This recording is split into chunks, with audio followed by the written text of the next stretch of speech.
Sprinkle a handful over the orchid. This fertilizer will make it bloom abundantly. You can have beautifully flowering orchids at home if you provide them with the right supplements. I'll show you how to feed orchids.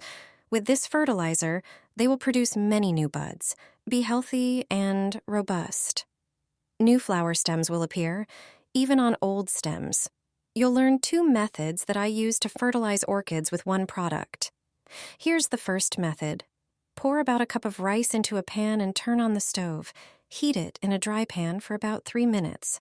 It should be lightly toasted but not burned. When it cools a bit, transfer the rice to a blender.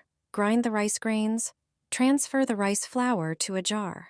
You can store it this way and take the right amount for orchid fertilization.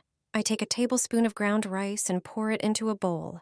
Then, I pour boiling water over it, mix and leave it to cool. During this time, the water will absorb many minerals from the rice. You can also use ground rice with cold water. Pour water into a glass with a teaspoon of ground rice.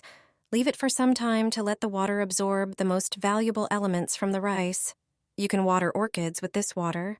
Thanks to this fertilizer, the orchid strengthens. You can give at least 5 tablespoons to each pot. It's enough to do this once a month. The second method is traditional, using raw rice. Pour water over the rice and let it stand. You can use warm or cold water in this method. In the case of cold water, always leave the rice in the water for a longer time. Use this fertilizer regularly, especially when orchids have flower buds. This way, you'll have beautiful flowers.